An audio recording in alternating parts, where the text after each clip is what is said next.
Good morning, good afternoon, good evening, wherever you are in the world. Thank you for joining us for this week's edition of the SMIE Consulting Midweek Roundup. Today is Wednesday, March 9th, 2022, and we're going to be answering the following three questions we've been hearing from international educators this past week.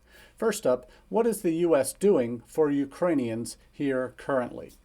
Second, how best can U.S. colleges connect with students overseas? And finally, what is our best response to events in Ukraine? So we'll be answering these three questions and more on today's SMIE Consulting Midweek Roundup. For those that are new to the Roundup, as we do each Wednesday on 1 p.m. Eastern Time on Facebook Live, but then on repeat on our YouTube channel and our Facebook page for SMIE Consulting, as well as on an audio-only podcast version, we take the news stories of the day. We look for themes that we see developing amongst those articles and news stories and come up with some questions that we answer in depth with our spin on what these particular stories might have in terms of relevance for what we do in international education here in the United States. So as we do each week, we start with the first kind of headline question of the day that is foremost in most international educators' minds. First up, it is, what is the U.S. doing for Ukrainians currently in the United States? Obviously, everything has been impacted by the war in Ukraine, the Russian invasion by Vladimir Putin and his army has disrupted the world in many ways, in ways not seen since World War II, in terms of the massive refugees that we see pouring out of Ukraine, particularly young women and children, to avoid the fighting. But I think what our immediate concerns are obviously with those that are still directly impacted by the war in Ukraine. But we also turn an eye toward our own campuses and think about, well, hey, do we have, when the wars began back on February 25th, or 24th, do we have any Ukrainians on campus, either scholars or students? What's happening, and how can we help them? And I think that's the natural reaction when we have these kind of world events, and international educators are used to keeping an eye on what's going on in the wider world because it impacts our students every day. And that's something that we have to keep foremost in our minds in our jobs, is just keeping our ears to the ground as to what's going on. And when crises like this occur, having a plan in place, or at least a set of procedures you go through that you can, hey, reach out to those that are impacted directly, if not on your campus that you might have students or scholars from those countries affected, but also any relations you have with partner institutions overseas. And that's going to be coming into focus at the last part of our roundup today. We'll answer that question about what we should be doing as institutions related to students and that type of thing. But as far as the U.S. government's gone, they have acted very quickly, and in terms of what has been encouraged by educational associations, employment organizations across the country. A letter was sent this past week to obviously Secretary Blinken from State, Secretary Mayorkas from Homeland Security, and obviously President Biden in terms of what the United States could be doing as a country for the affected people that are in the United States currently. And there were three basic pieces that these associations had asked for in this letter, this joint letter. First was TPS status, and we'll talk about that in a little bit. Also deferred enrollment departure for those that are impacted directly, that were in deportation proceedings, that would be deferred, and then special student relief. And we'll talk about particularly the TPS in a bit. But this set of recommendations by these groups of associations really speak to acting to directly help those that are in the United States from this war-torn area now, this country of Ukraine. So in terms of the definitions that they have in order to meet the criteria that TPS and SSR have and DED, it makes sense that there's background, obviously, of what's going on. when the military invasion of Ukraine happened, and how many people are impacted by this, and those that are currently in Ukraine. So there's a lot of details in here as to what's being considered. But I think for our international educators, obviously the TPS, temporary protected status, which allows for additional benefits for those Ukrainians in the United States on a variety of visas to have 18 months to potential emergency work authorization, prevention of deportation, that type of thing. So the temporary severe economic hardship employment that would be obviously these students are facing is very significant. SSR is Special Student Relief, allows eligible students to remain in the U.S. by suspending or altering rules regarding status, full course loads, work eligibility during the designation period, because that is extraordinary, and those are extraordinary and temporary conditions in terms of what's going on there.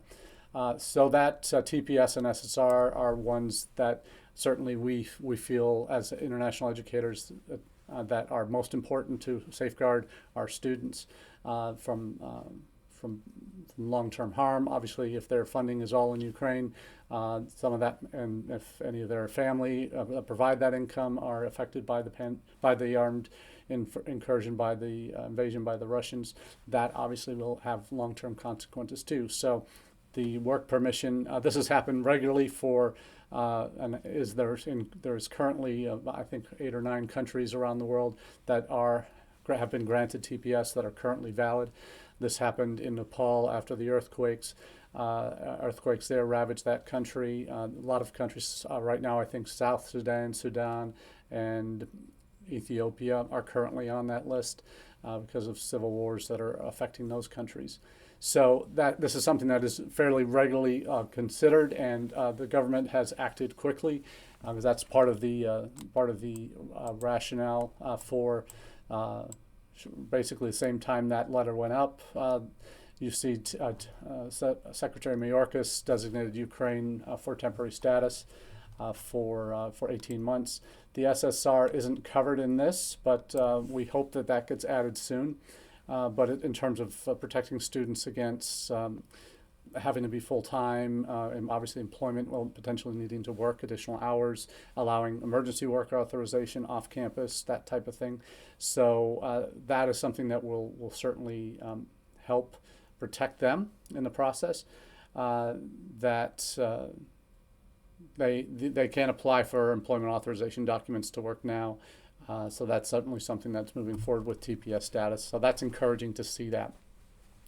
Related to that, whenever TPS is granted, usually there's some private sector fundraising that goes on, and the organization that often is at the forefront of this is IIE.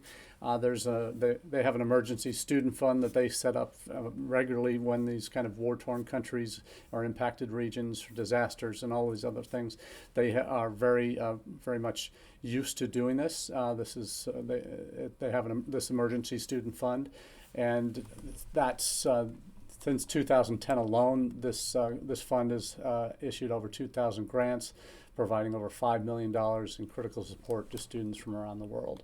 So it is something that was announced, that current funding efforts from IIE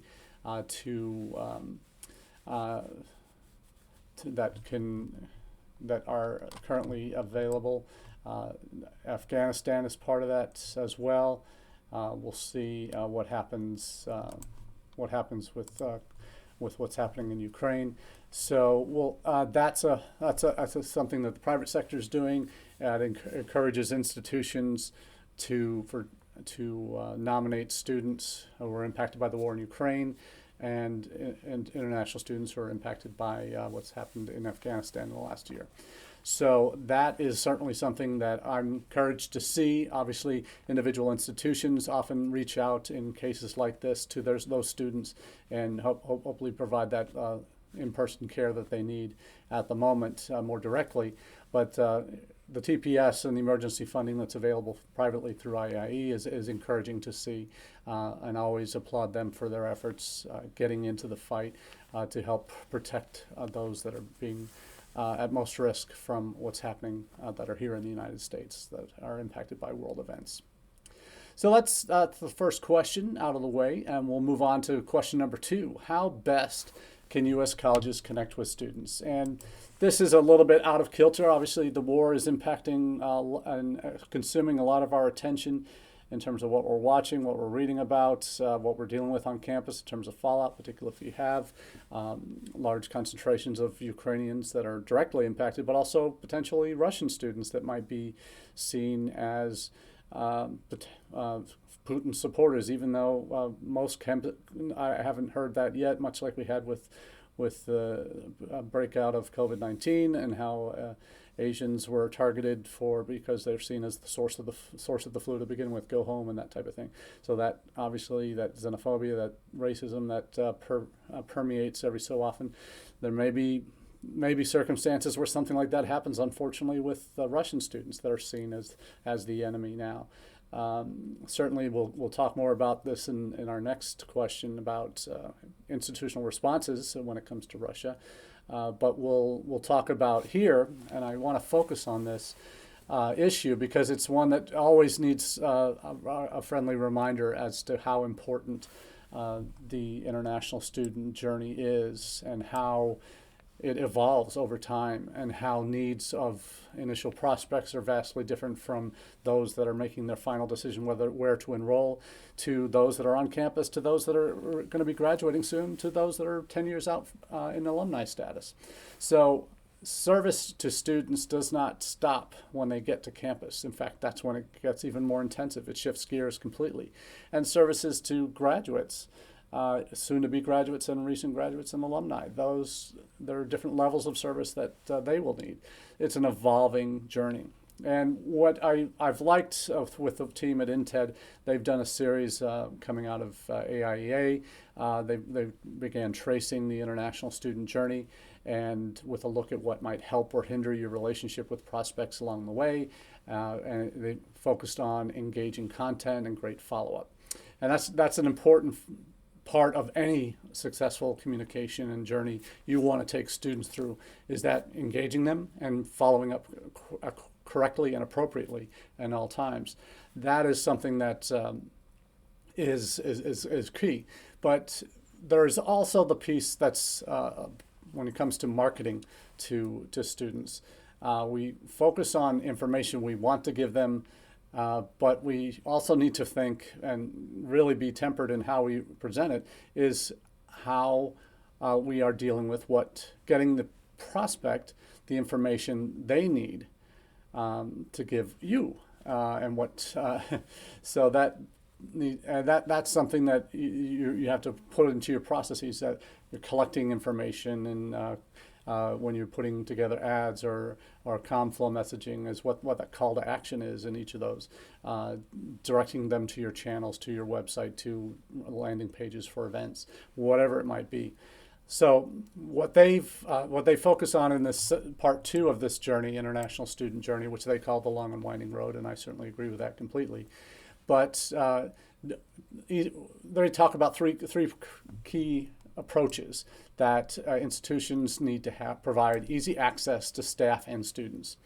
And I know in some countries or in some institutions, this can be a very difficult thing to achieve because they don't really do anything outside emails to prospects, that they don't really invest in instant messaging campaigns or instant messaging availability of staff to prospective students. That they do having live chat widgets on your site for either auto-response or potentially live events that are like a staffed Q&A time that could be available, where you have students or staff online to answer questions live. So that is certainly something that we think about in terms of communicating and providing that access through live events on Instagram, Facebook, or YouTube. featuring different students from different countries, inviting your alumni to events as well. These are ways to better engage your audiences and to provide a greater depth of content and a greater depth of potential relationships that you can develop out of these communications. And you do that by providing the ease of access for staff to your students and students to your staff and alumni. And the second piece they focus on in this article is understanding and crafting prospect personas. Now, if you followed us at what we do at SMIE Consulting, we launched something a couple of years ago called the 6 Ps of Strategic International Enrollment Management. And one of those Ps is focusing on people, focusing on personal connections. And they do that by developing personas that prospective students can relate to. And these personas are the kinds of students you want enrolled on your campus or have enrolled on your campus, the kinds of students that you want prospective students to identify with, to make the connection with your institution much more substantive.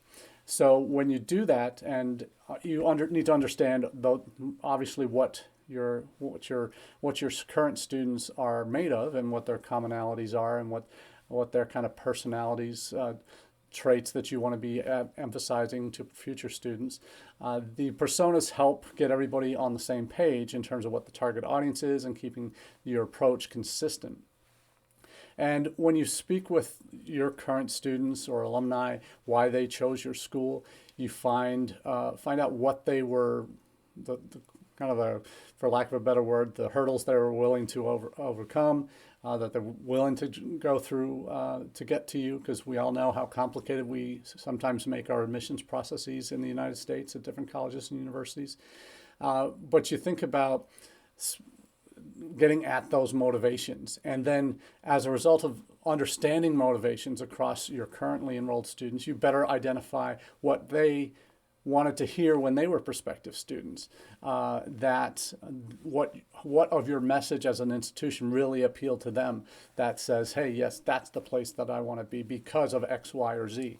And that's something that when you have that captured, and then you can create those personas around those feelings, around these motivations, you are much better, more likely to connect with your future students. So I think this is a really essential point here. And another piece that I think makes a huge difference with prospective students is giving them something different. Giving them, having that central message continued throughout your messaging, but also provide in the content development that you're doing. This is where you can be creative and really get stuck in. And the INTED folks give a couple of great examples here.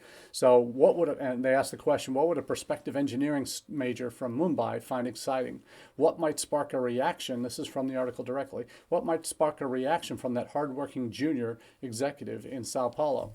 So you, again, getting into those personas and coming up with a list of ways to surprise and delight them, to answer those quick questions about what's it like using the athletic facilities off hours, or if they're getting a job in their field of study, or where can I get coffee on campus? Those kinds of things. The idea is here to provide something different. One of the schools I was consulting with last year, we decided to introduce something called personalized admitted student tours of campus, where prospective students could request a tour. We'd match them up with a current student to actually give them a list of things that they could show them on campus, and they do a FaceTime tour with them, basically around the campus with that individual student, from that international admissions office. So that was different. That was something I don't think anyone's really doing, where they're personalizing that kind of a tour. They have a small enough cohort of admitted students where they can do that over a 2-3 week period. So that's something that really, if you make that offer to students, that might be a game changer for them once they've admitted, to say, hey, this campus really reached out to me and they made me feel like I was already on campus. They matched me up with a student. They gave me a personalized tour of campus, what I wanted to see, because I'm not going to be able to visit before I enroll. So these are the kinds of things that really matter in the end. So really, kudos again to the intl team. Always pleased with their content in terms of where they're taking things, and certainly the kind of the perspective that they take with international student enrollment and the range of issues that campuses need to be investing more time and energy in to be truly proficient in their and effective in their recruitment efforts. So that's it for question number 2. We'll get to our final question here, which is, what's our best response as higher ed professionals in the United States to events in Ukraine? Now, globally, we've seen a fairly consistent, outside of the BRICS countries, Brazil, Russia, India, China, South Africa, who have, obviously Russia is part of that mix of the BRICS countries, these developing economies that have expanded outside the G7 and are the most direct threats to G7 hegemony in the world. But certainly we've seen what the reaction outside of those countries that have either neutral or have quietly supported Russia in various ways by not imposing sanctions. I would also potentially add Mexico to that list, who refused to sanction Russia. But outside of those few select countries that abstained at the UN motion or voted against the UN motion to condemn or censure Russia for their invasion of Ukraine, the worldwide reaction has been overwhelmingly positive towards Ukraine, supporting Ukraine, and overly negative to cutting ties with Russia. We've seen everybody from Facebook, TikTok, YouTube, Twitter getting banned in Russia, or those organizations shutting up shop in Russia for the time being because of imposition of new government regulations there that would punish anyone found to have distributed what Russia would deem to be fake news about their military or what the government was doing in the Ukraine. So you've seen businesses, everything from McDonald's to Netflix and everywhere in between, have shut up shop and are divesting from Russia because of this invasion. So you've seen a very, in addition to all the sanctions that have been put in place by the Western powers, you've seen very much the world sentiment turning against Russia. Now we've seen this happen in sport, where Russian teams have been banned from competitions in world soccer, world football, I should say, or in the Olympics. The Russian athletes were not able to compete in the Paralympics in Beijing. And there are other various elements of this that have gone on that where outside of it, maybe additional individual athletic competitions, like there was a gymnastics event in the Gulf recently, and one Russian gymnast got himself into trouble by wearing a Z on his outfit to show his support for the Russian army that's invaded Ukraine. So he's getting punished as a result of that. But the general flow has been so much against what's happened in Ukraine. Colleagues in Europe that have been very, very vocal about institutions around Europe and educational institutions around Europe, and any that have particular ties from the outside looking in as consultants. They're pushing for institutions in the UK, other countries in Europe to cut ties with Russian institutions. You've seen scientific bodies in Europe that have cut ties with Russian institutions in Russia, because the Russian Association of Scientists has thrown their support behind Putin. So organizations and institutions and businesses in Russia that are seen as part of the infrastructure or directly supporting the government, financially or otherwise, are seen as really persona non grata for a lot of us in higher ed these days. Even though we might have personal relationships with staff at those campuses, what their government has done has put us in the United States and other countries in a frame of mind that says, no, we're not going to do business with you.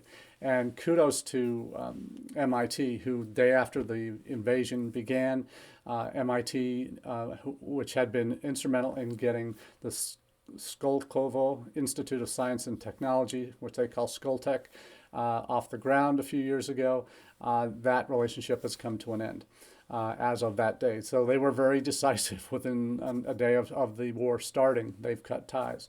Other institutions around the country have been doing likewise, of madly scrambling to look at where their financial commitments are overseas, and if any are involve Russia, then those institutional ties are under serious consideration, if not already being canceled.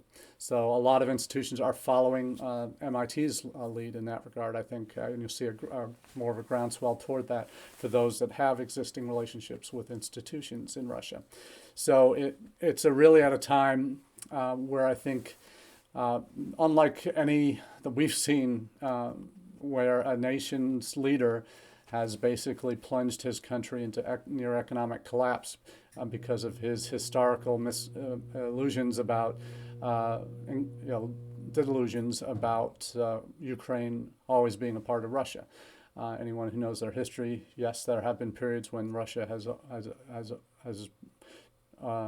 owned Ukrainian territory, but that has not always been the case. In fact, at one point, the Ukrainian forces, Ukraine as a nation state, was more powerful than Russia and more expansive at times. But certainly post collapse of the Soviet Union, they've been an independent nation and become a largely democratic one. But that's a separate one from Russia. Obviously, there are those in parts of Russia, parts of the Ukraine that have always been Russian speakers, maybe have family still in Russia, feel more Russian than Ukrainian, but they live in Ukraine. That's what's led to some of the separatist movements in Crimea with the annexation in 2014 and the invasion of Donbass, of the Donbass region in 2014 as well. Still contested territory outside of Vladimir Putin's mind. In terms of what the U.S. institutions are going to be faced with is, frankly, some of these might be, it might extend beyond what MIT's done with a research institution that they've partnered with and helped establish. A lot of institutions will be looking at who's been funding them from Russia, and whether that's dirty money now, and whether they can ethically, morally take it anymore or need to refund it anymore. So there are financial consequences to institutions, and much like the businesses that have divested interest in Russian in doing business in Russia. You've seen European nations that are much more tied to Russia for their energy needs, making some tough decisions about what their future energy consumption directions will be coming from, where they're going to be getting their energy. But Russia, cutting off Russian energy is the most direct way outside of the sanctions that have already been imposed, and frankly should have been imposed at the beginning, to not buy Russian oil anymore. And the gas and everything else, even though it's going to be an awful time to do it. It's still winter, just coming in toward the end of winter in Europe, and you're going to need that, and you still need that fuel. That's whatever it be, natural gas or oil, whatever you're talking about. Those resources, if you set up your countries in terms of where you're buying it from, puts yourself in a very difficult situation. Do I provide heat for our people in our country, or do I stand up for what's right? And that's a position that there's a lot of balancing going on in Europe right now in terms of those energy needs, and what's the short-term fix? Can we cut ourselves off completely? Probably not, but we certainly reduce our dependence on Russian oil and that type of and gas. So we'll see what happens, but certainly MIT's been at the forefront of what I think more colleges and universities are going to do in terms of examining their ties. But what I also want to pay attention to here is how we show our support. I mentioned in our newsletter last week the importance of communicating with your affected students and acting on that right away. Clients that I've worked with, that's one of the first things I'm asking them. Hey, what's the situation with your Ukrainian students? What are you doing? What's the outreach been? Who's been the one sending the message? What has the message been? That is pretty key. What I think is and a kind of a must do in the earliest days of this war. Some institutions kind of saw it coming, as did many political pundits, that Russia was going to invade. So they might have gotten ahead of the curve if they had the time to really think, and okay, who do we need to be reaching out to if and when Russia invades? So hopefully institutions have been able to respond in these last almost 2 weeks now. But we're at the point now where it's not just about institutions reaching out to students that are impacted, and scholars, obviously, if you have faculty from Ukraine. It's also about making your community aware of what you can do to help. And that I'll be sharing a link I did in the newsletter on Monday, but from George Mason University. It's a message to the entire Mason community about what the institution has done to help students adjust, particularly the Ukrainian students that they have on campus. So that they make the point that we have a number of students that really are they are worrying every day and night for their family and friends back home that are in bomb shelters in basements of buildings that are being bombed throughout the country. It's also something that the institution obviously highlights in their message. We need to be, with the focus on our Ukrainian population, we also can't disregard the number of Russian students that are enrolled at Mason. And the letter makes the point that they're not responsible for or even connected to the war, but they no doubt will feel the impact, probably more directly, and share a sense of guilt with what's gone on, hopefully. But because they're getting access, frankly, they're getting access to information their family and friends that that rely on Western social media aren't getting back home in Russia. They're just getting spoon-fed the state line. And only what's approved. The approved message is that it's not an invasion, it's a special military operation. They can't even say war, it's a war. They don't have any clue of unless they have access to Western media, of what's happened in Ukraine and the damage that's been done, the bombings and the war crimes that have already been committed. And I think most Russians, and there's certainly been enough folks in Russia that do have access to Western media, even after everything's been shut down, that have protested, and God bless them. They've been arrested immediately.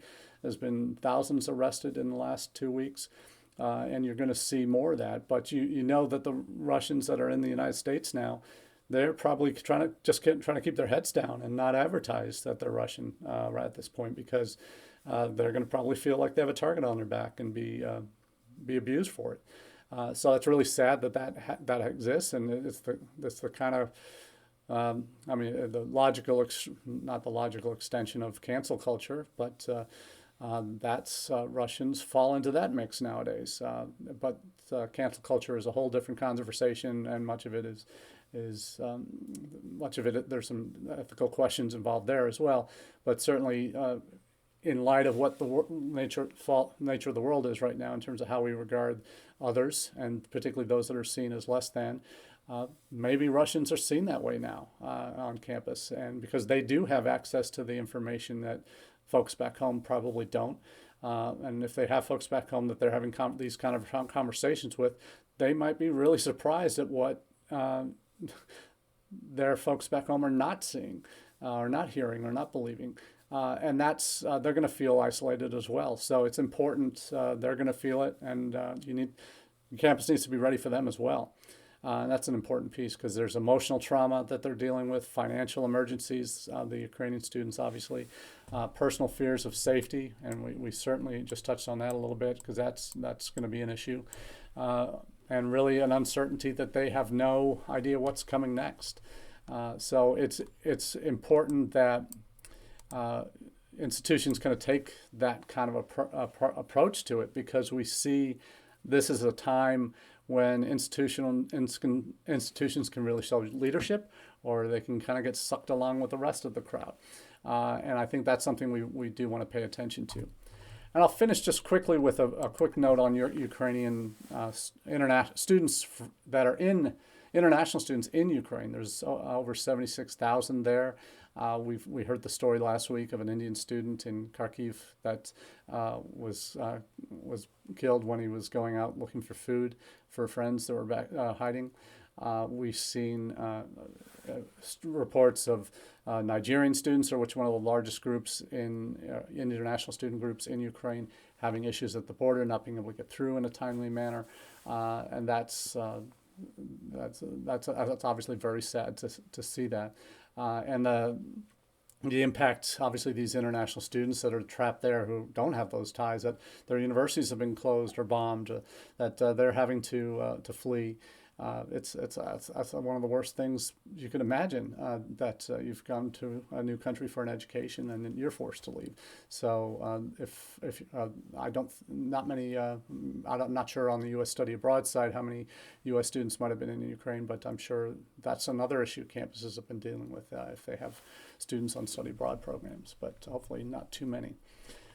Well, that's all we have for you this week on the Roundup. We do wish you a very good conclusion to the rest of your week, and hopefully spring is coming soon to an area near you. But for now, that's all we have, and we look forward to catching up with you next week on the Midweek Roundup. Cheers.